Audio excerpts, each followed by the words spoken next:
6, 5, 4, 3, 2, 1.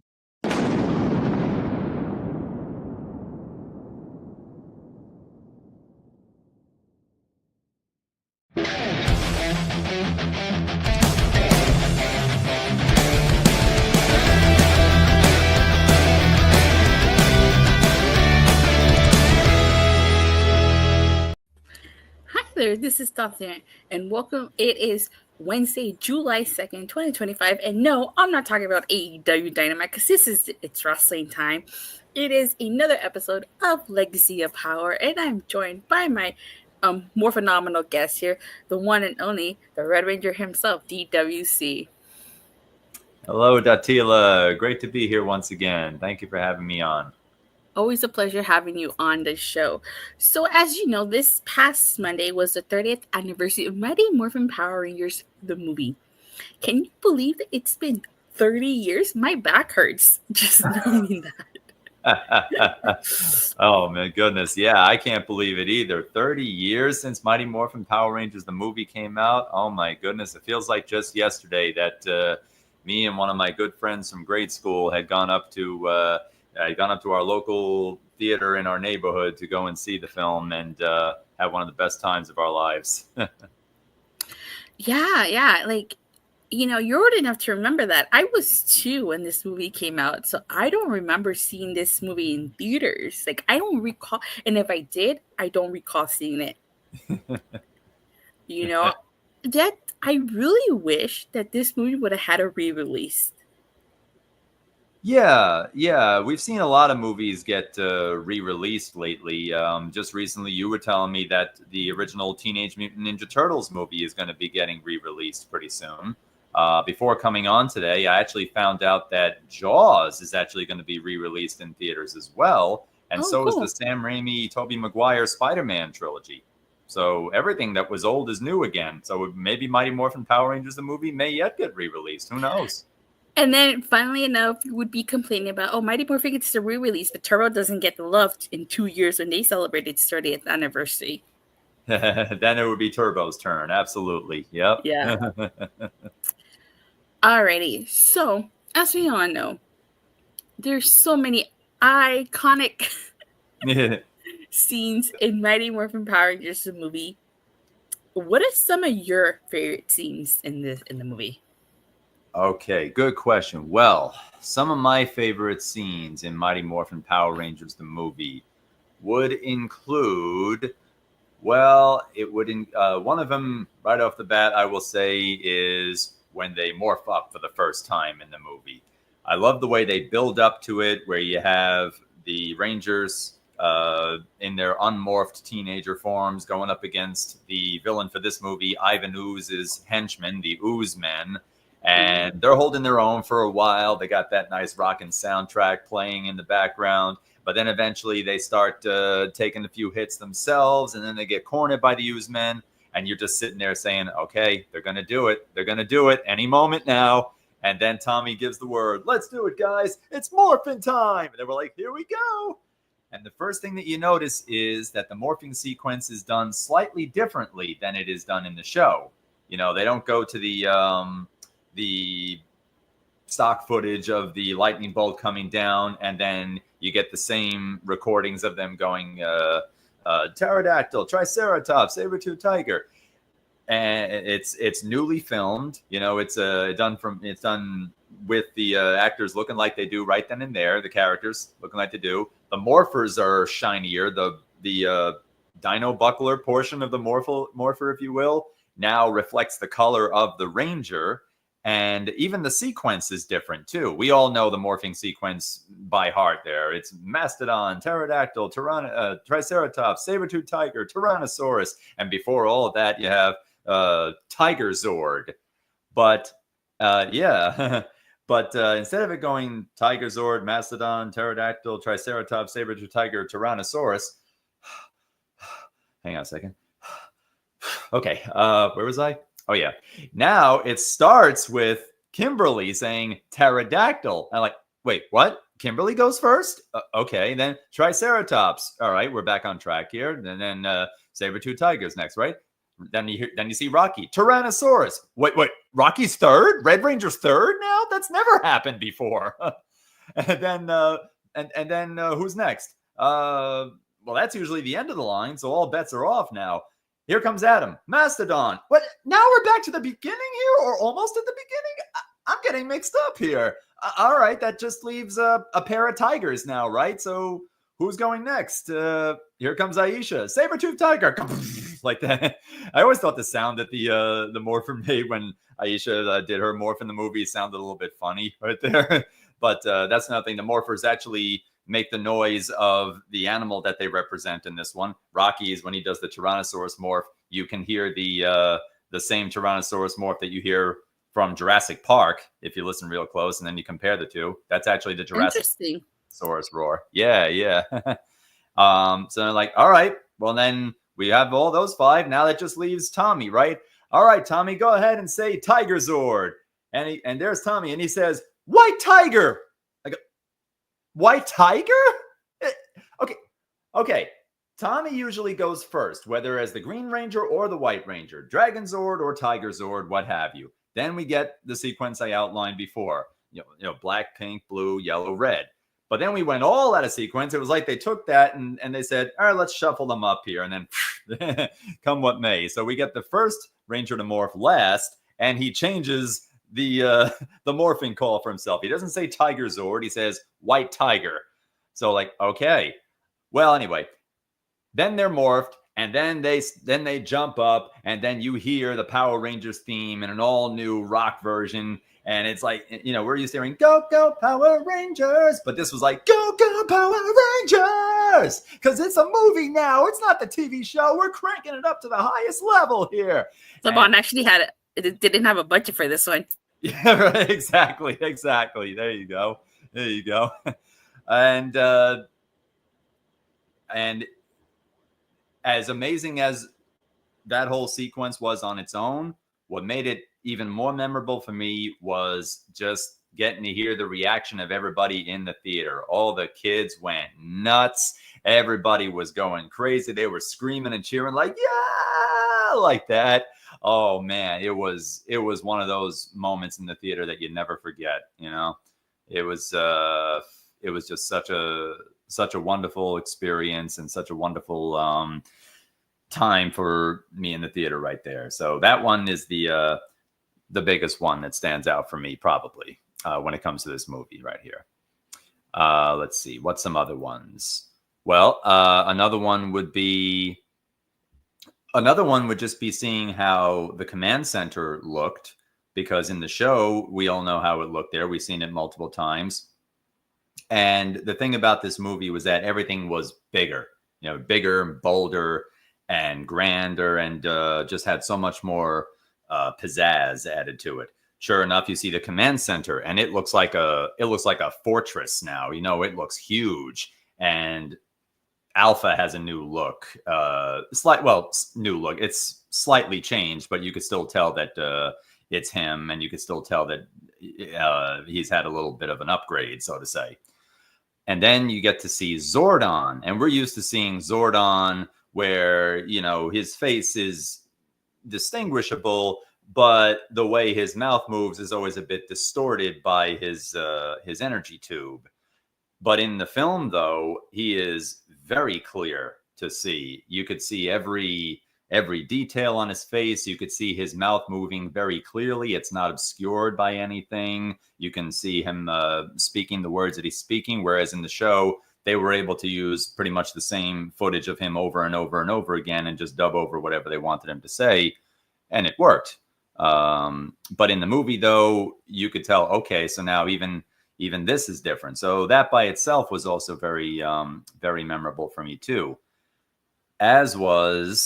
Which brings me to the next thing that I remember, as was the scene which the command center gets completely ravaged and destroyed by Ivan Ooze, and even Zordon is not immune to the destruction because his energy tube gets shattered, and for the first time ever, we get to see him outside of the tube, laying on the glass shards in the tube, and in critical condition. So I was like, whoa, this is getting pretty serious now. Holy cow. So that was a big moment right there too, because every battle up to that point had been, protect Angel Grove, protect the citizens. That's cool. But now the Rangers have to protect in this case, save, never mind protect, but save from a possible demise, the very mentor that has been guiding them this whole time. And they learned of this destruction and saw Zordon in this critical condition, but not before they had lost their powers in the process on account of Ivan Ooze having destroyed the command center and the source of all the Rangers' power. So that was a big standout moment for me too. And then I got a couple of more I can think of that stood out. Let's see. There was when they go to the distant planet of Phaedos, where they are aiming to seek the Great Power, which can not only restore their own Power Ranger powers, but also repair the command center and save Zordon. They go and look to find the guide who can bring them to where the Great Power will be located. And then they find her, and her name is Dulcia. And this moment stands out for me because, well, I was but a young boy of a tender age, and I see Dulcia jump down from the mountain, and she throws that cloak off, and I go, whoa! Hello, nurse. Her costume kind of reminded me of Slave Leia for some reason. Yeah, Slave Leia, Return of the Jedi look there. Yeah, I could see it. I remember when I had shown it to after some time passed and I got in the movie on VHS tape. I was showing it to my mom and some friends of hers that were over the house too. Hold on. And for you young kids watching, a VHS tape was yep. big, bulky. How do you describe it? This big, bulky. It's like a rectangular video cassette, whereas with discs, you have the round shaped disc that you just slide on into a very thin compartment. With the VHS video cassette, you have a more rectangular, almost like the size of a very thin brick, so to say.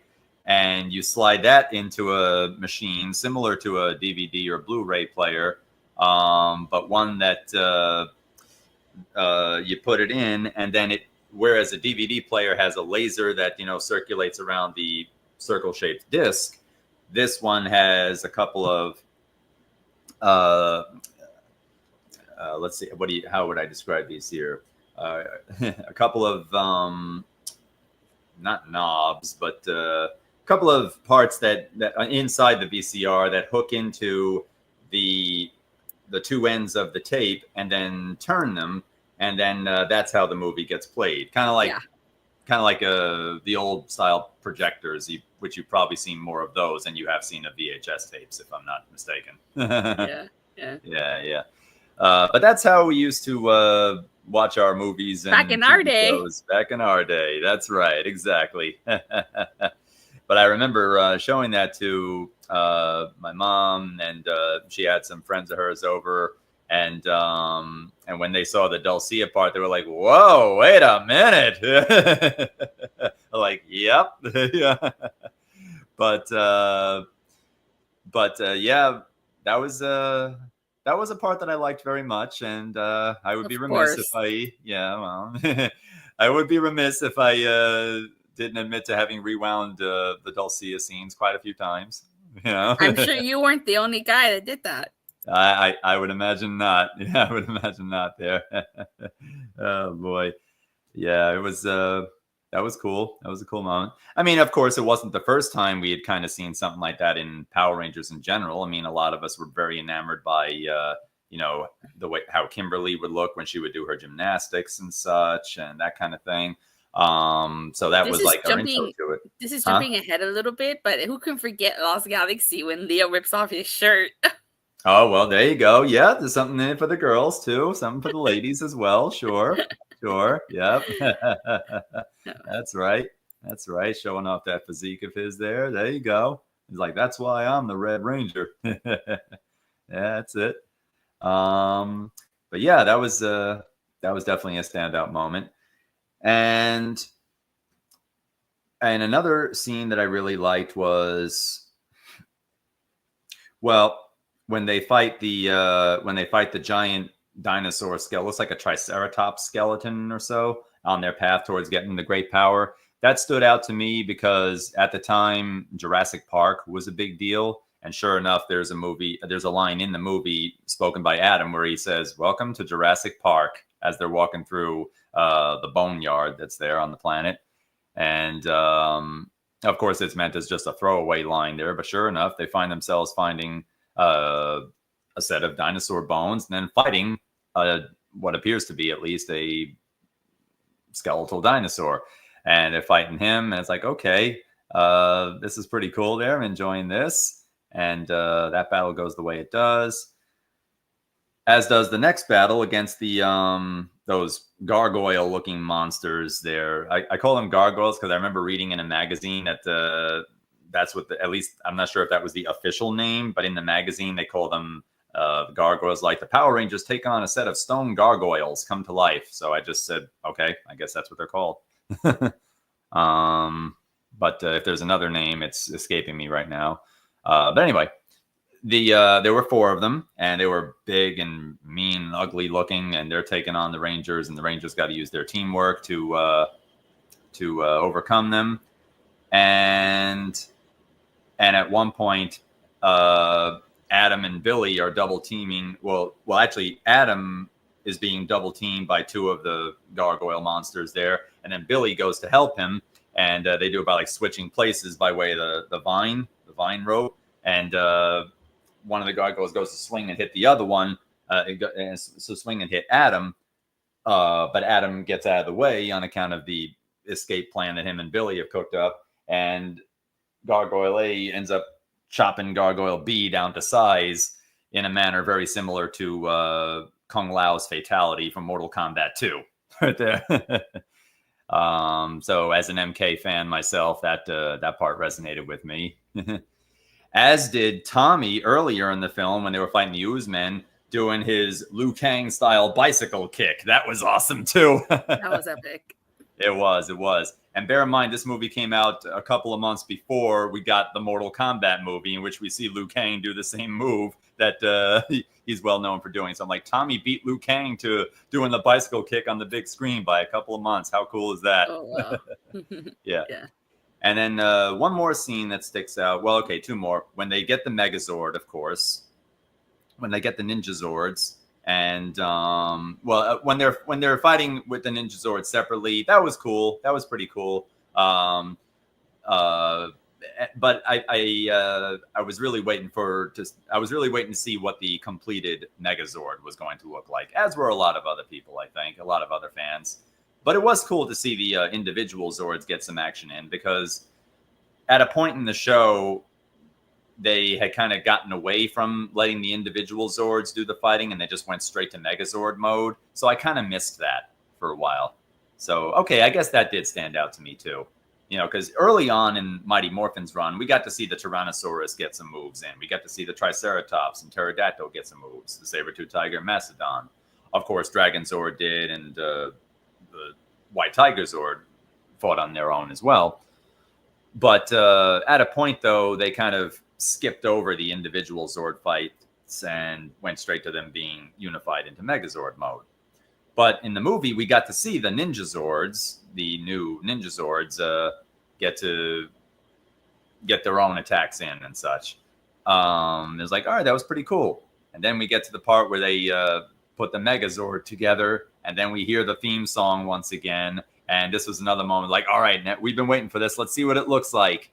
And we see the Ninja Megazord in the movie form up, and me and my friend are sitting there like, well, I was sitting there like, what is that supposed to be, actually? I'm trying to make out what that is, because this was the moment this was that period in the mid-90s where special effects were kind of in a transitional phase of sorts, where they were going from being all practical to a mix of practical and CG.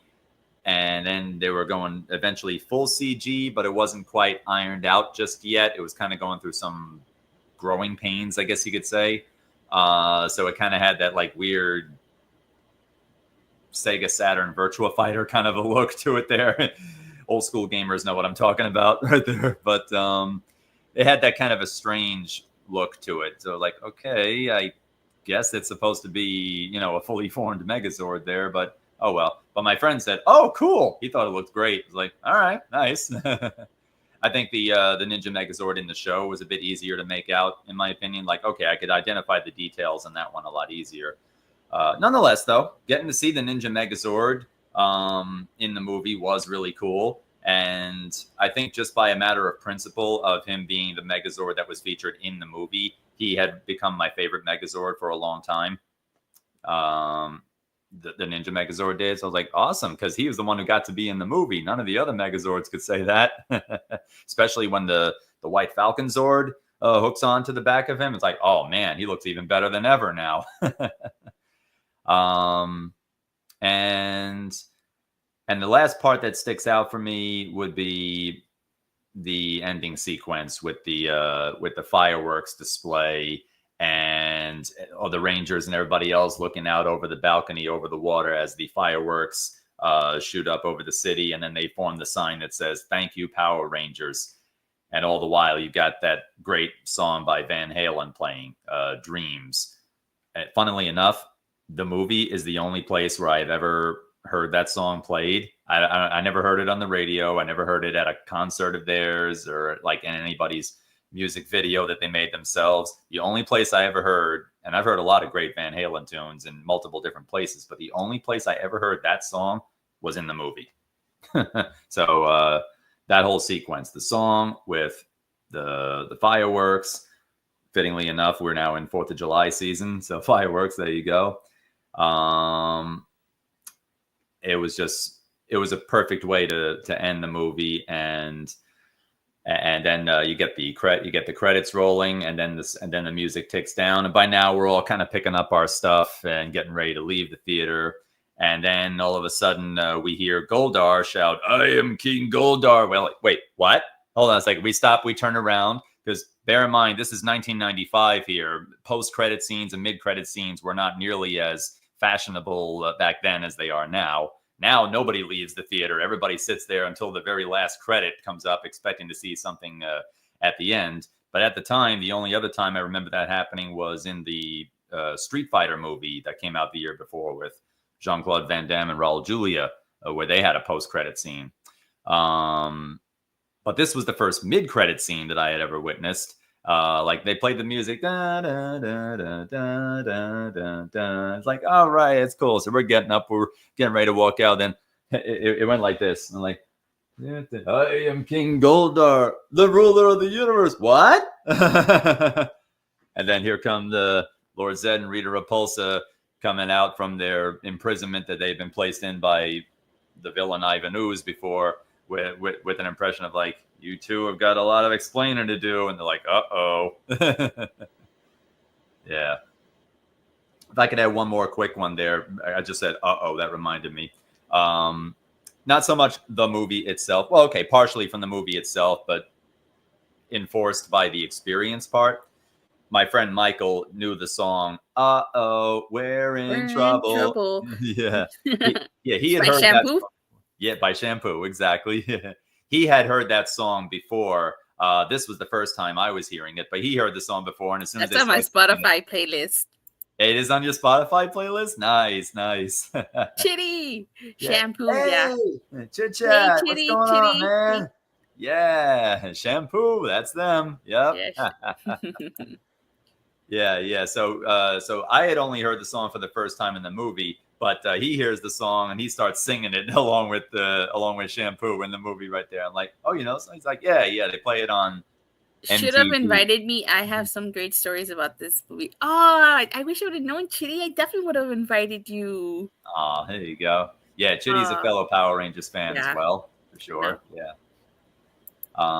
but yeah. So that was cool too. It's like, oh, okay. He's like, yeah. They played the song. They played the music video on MTV back when they showed music videos on there. You could have had a fatal three-way. Don't you mean a triple threat? We could have had a triple threat.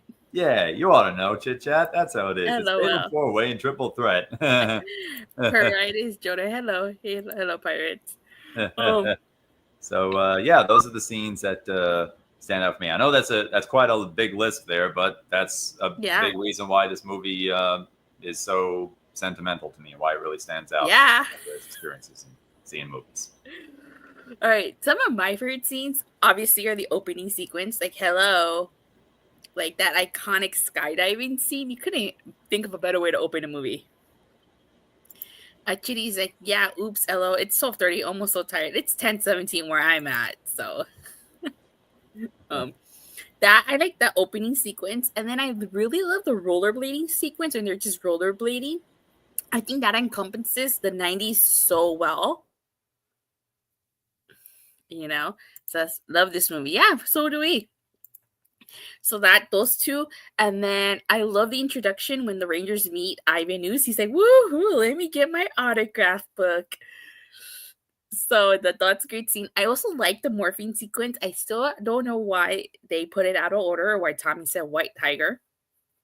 I would never know the reasoning behind that. I definitely like the ending sequence. I really like the song Shampoo, Trouble. That's the first time I heard it in the movie, so it's still on my Spotify playlist till this very day. And of course, I also like Adam's iconic, but I'm a frog. Just the way he says it, he makes this like face and he's just like, I'm a frog. You know, Chitty says, I spied the big box VHS in the background. I have mine on VHS and I have mine on DVD. Well, the rollerblading sequence was awesome. It was awesome. Like I said, I feel like it encompasses the 90s really well. For anybody that grew up in the 90s, the whole rollerblading thing, I think that's very 90s.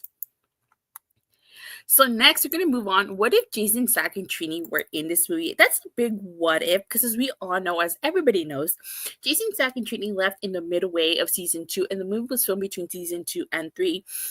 Now, from my understanding, Jason, Zach, and Trini were supposed to be in the movie before their actors walked out. So it kind of makes you wonder, what if? You get me?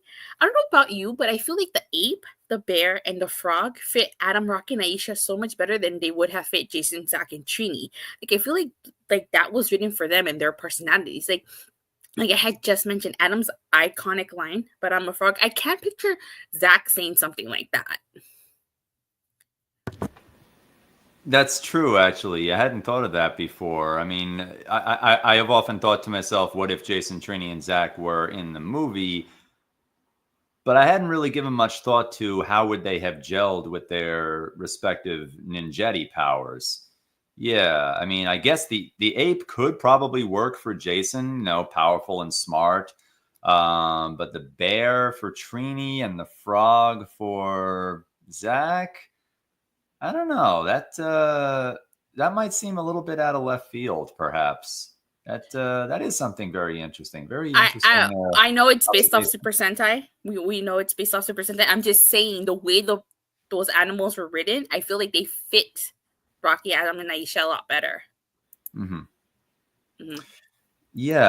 Yeah, that would have been because Billy's wolf fits him pretty well. Obviously, the crane fits Kimberly very well. Kimberly was very fortunate; she got to have all flying animals all the time throughout pretty much all of her run. And Tommy was the falcon. At first, I was like, "Oh, falcon, okay." So he went from a ground level animal to a aerial animal there. Okay, but yeah, that is definitely something to ponder for sure. Like, how would they have gelled with that? Yeah.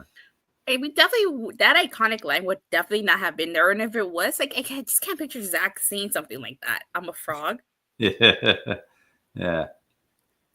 I see. Yeah, and I do agree. That was a great line for sure. I remember I remember that line actually getting a laugh when I showed it to I think it was my sister. Yeah, I showed it to my sister, and she couldn't stop laughing when he said that. He's like, I'm a frog. It's like, I'm a frog. So she's like, play it back again. I'm like, all right. So I rewound it for her. I'm a frog. Yeah, and I just feel like if Jason, Zach, and Trini were in the film instead of Adam, Rocky, and Aisha, it definitely would have changed the vibe of the film, for sure. Yeah. You know? Yeah, I do believe it would have changed the vibe of the film in a lot of ways. One thing that really stood out to me about the film, even during that time, was the fact that they don't like explicitly say it or anything like that, but it is heavily implied. They really try to drive the point home that we know that Tommy is the leader of the team by this point, but they really try to subtly make it known that Kimberly is the second in command. You know, that she's like the deputy leader, so to say. You know, the co-captain, if you will. Aside from Tommy, you see Kimberly get a lot of the, to use a wrestling term, high spots in. When they pilot the Ninja Megazord, it's Kimberly who's sitting at the front of the big cockpit, not Rocky. You know, instead in the show, the Red Ranger sat at the front of the Ninja Megazord cockpit while Tommy sat in the back, and Kimberly was like off to the side. But in the movie, no, Kimberly was actually front and center. And I was like, okay, interesting.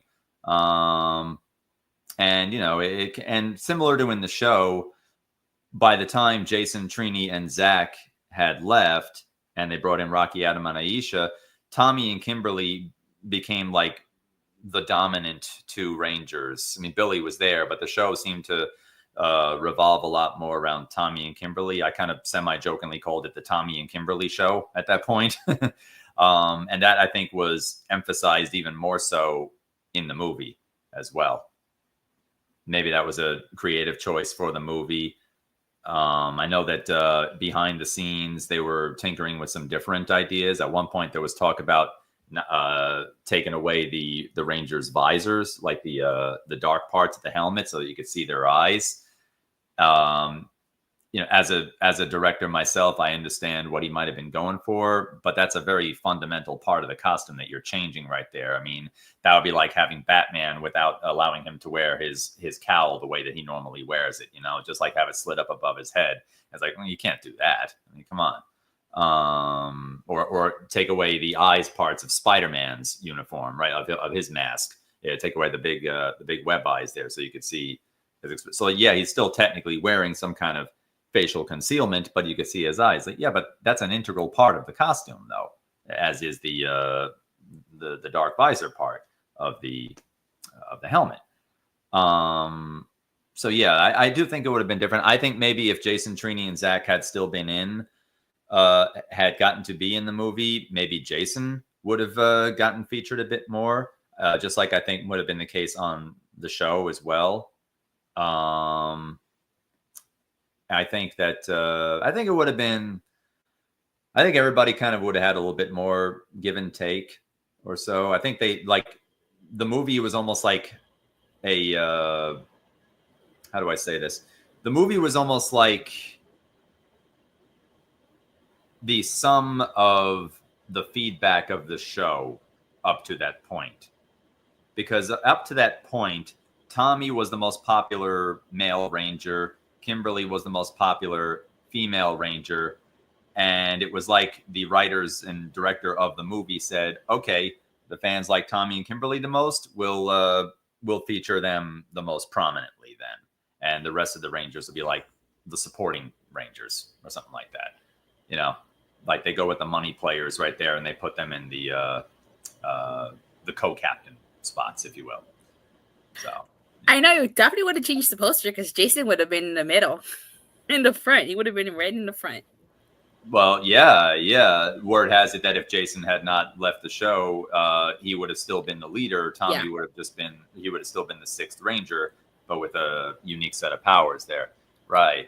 That's true. He definitely would have retained his leadership position. But, you know, these are the massive what ifs. I know Austin St. John has talked about it. He has no regrets walking out when he did. And who can blame him when you look back at their working conditions and you realize what they were working, the terrible conditions that they were working on, how little they were underpaid. it makes sense that he walked out. And honestly, like, I don't blame the guy for walking out. I think that they made the right decision. Yeah, yeah. I always admire when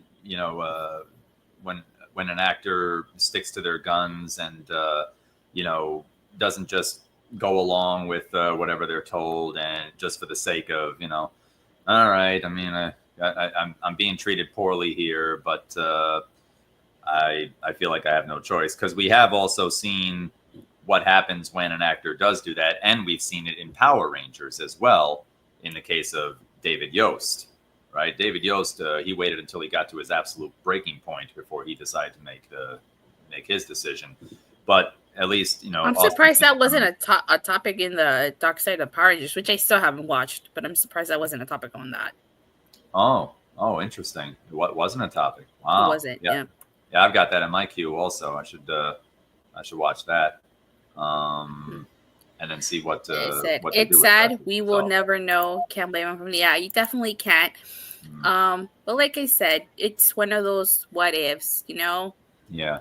I think that a lot of people will always wonder what would have happened had Jason Second Trini been in the film, but it's just there's nothing we can do about it now, Exactly. And as a Jason fan myself, Jason being my all-time favorite Ranger, I too would have absolutely loved to see him in the movie. At least we did get to see him again in Power Rangers when he would come back as the Gold Zeo Ranger and then make some more appearances after that. So in the long run, I think it worked out very well for Jason, both Austin St. John, the actor, and Jason Lee Scott, the character. But it wouldn't be until many, many years later that we would see Zach and Walter Jones in the Power Rangers universe again.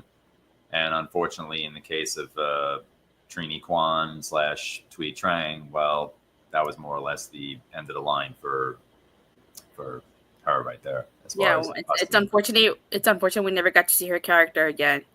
Right. On screen. Well, with the actress playing her. Exactly. Yeah. But I'll tell you this though. Interestingly enough, there were a couple of tie-in video games based on Mighty Morphin Power Rangers, the movie. And in the Sega Genesis version in particular, they do something interesting where they give the player the chance to play as all of the Rangers up to that point. And this was very skillfully done because it follows the plot of the movie. It's got the team that we know from the movie, Tommy, Kimberly, Billy. They were there always up to that point. And then Rocky, Adam, and Aisha. But at one point in the game, they actually find a clever way to merge the movie's plot with the TV show's plot and then have them go back in time where they're remembering to before Rocky, Adam, and Aisha joined the team and Jason, Trini, and Zach were still Rangers. So if you were a fan of any of the Rangers up to that point, you would be satisfied in one way or another. It's like, oh, cool. So it's like Mighty Morphin Power Rangers, the movie deluxe edition for Sega Genesis. So that was actually that kind of did some good for me as a fan as well. It's like, well, I didn't get to see them in the movie itself, but I got to play as them in the movie game. So good compromise. Okay. So Pirate says, love the Genesis version. Chitty says this is true. Okay, so real quick before we get to the final topic, Chitty had asked us a question. Thoughts on the Tango Warriors birds instead of the Putty Patrol movies? Honestly, I didn't mind the Tango Warriors. I think that they made for a great addition to the movie, and I definitely do think that they fit Ivan Ooze as the main villain, as henchmen, rather than the putties, especially because Lord Zed and Rita Repulsa, they weren't the villains and they took a back seat.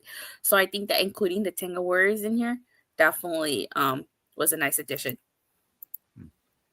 I'm in agreement on that. Yeah, I think that was a good move. Very good move. Now, last but certainly not least, as we know, this movie is not canon, unlike Turbo, a Power Rangers movie that was canon. This movie wasn't canon. So I asked the question, should Ivan Ooze been the villain of season 3 instead of Rita Repulsa and Lord Zed? Now, honestly, knowing Saban's cheap ass, there was no way he would have been able to keep Paul Freeman as Ivan Ooze. So to have somebody else play Ivan Ooze, I'd rather have a completely different villain, or rather have rather keep Lorton and Rita Repulsa than bring a different actor to portray Ivan Ooze and not have it be the same Ivan Ooze from the movie, you know? Kind of like Diva Talks. Everybody raves about Hilary Shepard Turner versus Kara Hoyt. I personally like Hilary Shepard Turner a lot better than Kara Hoyt's portrayal of Diva Talks. So same thing, like just imagine we would have gotten Ivan Ooze, but it wasn't Paul Freeman's version of the character. I feel like it would have just been a completely different Ivan Ooze. So I'm glad he wasn't the villain, but it would still been nice to see him come out in the show. But I think that's what makes this movie so special, is the fact that it wasn't canon Ivan Ooze specifically for the movie. But what are your thoughts on that? Yeah. When I first heard about the movie, naturally, like just about every other fan, I thought that it was going to be a continuation of the show, and B, involve the Power Rangers fighting the same villains. Sure enough, I remember when I was I was hanging out with my friend Michael, the same Michael who I went to go and see the movie with, and he tells me that he thinks he's found out what the plot of the Mighty Morphin Power Rangers movie is going to be. He says to me, "You know what the plot of the movie is going to be? Rita and Zed team up." And I said, "Oh, really?" Now, I don't remember where he said he heard it from, but I liked it. I liked the idea very much. So then we go to see the movie, and yes, we do see that Rita and Zed are indeed aligned. However, they're not the primary antagonists of the film. Now, I did see this tall, purple, globby-looking character shooting purple and pink lightning bolts up in the sky in the commercial, but I thought he was going to be the monster of the movie. I thought he was going to be a henchman. You know, I didn't know that, oh no, he's going to actually be the main villain of the film. I figured that he was going to be like in the show, they would have the monster of the week, right? I thought he was going to be the movie's Pudgy Pig or Snizzard or King Sphinx or what have you. But then you go to see the movie and then you find out that, oh no, he's going to be he's going to be the boogeyman that takes over, you know, to use his own words there. So I was like, oh, okay, well, that was a change. And I kind of dug him. Now, of course, there was a part of me that would have liked to see Zed and Rita be the main villains. Well, sure enough, we would get to see them team up and become the main villains in the show. But then the movie decided to go in another direction, where they're teamed up, but they end up taking a back seat to this newcomer who we had not yet seen in the show. And he definitely had a lot of charisma. He had a lot of great lines. That "Where's my autograph book" is such an iconic line to me that I had to go ahead and make it a sound alert for my stream. And even friends of mine who weren't as much into the Power Rangers, even they remember that line. Whoa, where's my autograph book? So that was cool. And he had some good moments. You know, he was a pretty cool, calculating villain. I thought having his base of operations be a factory which he can produce his ooze in was actually pretty clever. And then we get to see, ultimately, when he fights the Rangers, we get to see the Rangers defeat him. Now, up to that point in the show, we didn't get to have the satisfaction of seeing the Rangers definitively defeat and destroy their arch villain for that season. So that was pretty satisfying. That felt pretty good. And in an interesting twist, Chit Chat Gaming mentioned the introduction of the Tengu warriors, the Tengas in the show, but the Tengu, as Ivan Ooze calls them in the movie. And that ended up being something that was both shared in the movie and the show. So the main villain of Ivan Ooze was specific to the movie, but not in the show. The Putties were specific to the show, but did not appear anywhere in the movie. But the Tenga warriors, they happen to be in both. And Ivan Ooze being the one to introduce them in the movie, I thought was pretty interesting. He conjured them up himself, right, by just hocking that oozy loogie right there, pooey, and then good distance, you know. And yeah, he sent them through, and then when they don't do their job well, he suggests they take another quack at it.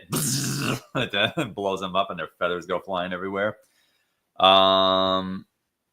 So yeah, to answer the question of do I think he should have been the villain of season 3, as a kid, I would have thought maybe so, because, you know, I had not yet reconciled the idea that there's 2 separate timelines going on. It was easier to create that bit of separation with, say, the Ninja Turtles movie and cartoon. Because with the Ninja Turtles cartoon, you see the characters look one way and you hear them sound one way. And then in the movie, the difference is night and day. You could tell right off the bat, okay, this is something different. Who's Tatsu? Who's this character? Who's Danny right here? And then in the later movies, who's Kino? And oh, the foot soldiers are not robots; they're humans now. Okay, you know, you could tell that right off the bat that things were going to be different. And, you know, the characters look different too, from different clothes to different appearances, different hairstyles, what have you. But with the Power Rangers, though, in the Mighty Morphin show and the Mighty Morphin movie, the Rangers were played by the same actors. So it would be reasonable to think that it's meant to take place in the same timeline. So, you know, initially I had seen the movie before, I forget which had happened first, the premiere of season 3 or the movie's debut. But all I know is I had seen the movie first and thought that, okay, that's where the series was going to head. Even if they can't use all the bright Hollywood special effects that we saw in the movie, that's fine, as long as we pick up the story right from here. You know, cool. But to your point too, where you were saying, like, you know, different actors would most likely be playing them. Like, you know, if Ivan Ooze were the season 3 villain, would he still be played by Paul Freeman? As a kid, you know, I didn't know Paul Freeman from Paul Levesque, you know, so yeah, that might not have applied so much for me. I would have just thought, oh, there's Ivan Ooze again. Okay, cool. We just saw him. But there were a lot of characters in there, a lot of shared characters. Bulk and Skull even had been in the show and the movie. And Ivan Ooze, you know, I thought that if they had brought Ivan Ooze in, I mean, well, here's the thing about Ivan Ooze. He's a very makeup-heavy character, right, in terms of how they constructed the character. So you probably could put the right amount of prosthetics on him and the right amount of makeup and maybe get an actor of a similar build. And you probably could make it work. You mentioned Divatox was played by 2 different actresses. Even Rita Repulsa was played by different actresses too. Because obviously when the show started, they used her Super Sentai actress. And then when they got to the plot where she comes back and then marries Lord Zed, she was played by another actress. And even in the movie, she was played by a different actress too. But Rita, her face is much more visible, though. With Ivan Ooze, I mean, yeah, you see his face, but it's under a whole lot of, you know, pink and purple coloring and such. So going by the notion that your target audience is kids, I don't think they would have minded very much if there were some slightly different changes to Ivan Ooze's features. You know, as kids, we're much more forgiving. You know, we're much more forgiving of such changes. As adults, it's much easier for us to point out. But I think as kids, it probably wouldn't have been that much of a problem. So I think it would have been pretty cool for Ivan Ooze to be the villain. But I think maybe he could have come in later in season 3. Like instead of Master Vile. I was Bingo. see Master Org. Wrong season. Yeah, before Master Org there, but exactly. Instead of Master Vile, I think Ivan Ooze should have been brought in, because it would have also been a nice callback too. It's like, okay, we've seen the movie, and now season 3 is just getting underway. If I've got my timeline memory, my memory of how the timeline went by that point correct. So we have Ivan Ooze in the movie. You see the movie. Figure by the time the film ends its run, maybe they're about 4 or 5 episodes into season 3, roughly, something like that. So we're thinking, okay, Ivan Ooze is done. He's ancient history. And then you get towards the end of season 3, right around the transitional period into Alien Rangers before Zeo, and then you bring in Ivan Ooze, and then we're like, he's back? What? I mean, let's be honest here. Just about every Power Rangers fan during that time did see the movie. I mean, they're not going to be like, who's this? Or something like that. But even if they did have to ask the question of who's this, they could say, I'm back. You destroyed me before, but I'm back. Or something like that. It's like, oh my gosh, they actually brought him back. And that's so season 3 was released in September of 1995, and the movie was released June of 95. So yeah. Oh, so it was released after the movie's run. Okay, so even better then. We've seen the movie. The movie had its run, and now we're thinking, okay, now it's back to Rita and Zed, because by the end of the movie, Rita and Zed are freed from the confines of the snow globe that Ivan Ooze shrunk them down into, and they're back and they're going to do their thing once again. So it ends up being a pretty interesting twist to bring Ivan Ooze in at the end there, and then essentially have him kind of reenact what he did in the movie by destroying the command center and stripping the Rangers of their powers. Only in the show, you take it to the next level and you have him be the reason why the Mighty Morphin powers are exterminated, and they have to go and get the Zeo crystal now. That, I think, would have been a really good way to bring Ivan Ooze into season 3. So to answer your question in a shorthand version, should he have been the villain of season 3? Yes, but not at first. Have it be Rita and Zed, and then transition to Ivan Ooze, and then blow everybody's minds from there. Chitty says, I wish. LOL, loved the Ivan Ooze character, but yes, had to be the same actor. It would be pretty cool, but I don't think they would have done that. I really like your idea of how you start off with Lord Zed and Rita, and then instead of bringing in Master Vile, you bring in Ivan Ooze. Yep. I really like that idea, honestly. Of course, it wouldn't have been Prof. Eamon, because Saban's cheap ass would not have been able to afford him. Yeah. What was that I said that time? # be cheap, right? Yeah. But I feel like the soccer moms probably would have complained, like they complained about Lord Zed, Yeah. Because you can't have nice things. But aside from that, yeah, I think that, like I said earlier, what made this movie really special was that it wasn't canon. I think that, keeping Ivan Ooze as part of the movie just makes it more iconic, if you ask me. But, here we are 30 years later, and we're still talking about Mighty Morphin Power Rangers and the movie, of course. And I just think it just goes to show you, as we always talk about, how ingrained in pop culture not only Power Rangers and the movie were, and in 2 years, we're going to talk about Turbo and the 2017 movie. That should be a lot of fun. But, here we are, and this movie was so fun. It was a really fun movie. I'm still bummed that we didn't get a re-release in theaters. Maybe we will during Power Month. Who knows? But this was a really great movie, and I hope that we continue talking about this movie in another 10 years for its 40th anniversary. Yeah. All right, Daniel, so you get ready to sign off. Where can people find you? Oh, sure thing. You can find me on a few places here. You can find me on my Twitch channel, which is twitch.tv/Daniel William Clark, spelled just like you see right there. You can find me on Twitter /X with my handle being @Daniel W. Clark DWC. You can find me on Blue Sky as well, and to be honest, I still don't have my handle on there memorized, so let me just briefly look it up for you, if I may. Just a sec here. Have a great night, Pirates. Thank you for stopping by. Have a nice night. Okay, it is it's @DanielWilliamClark.bsky. That's BSKY .social. So, right. Cool.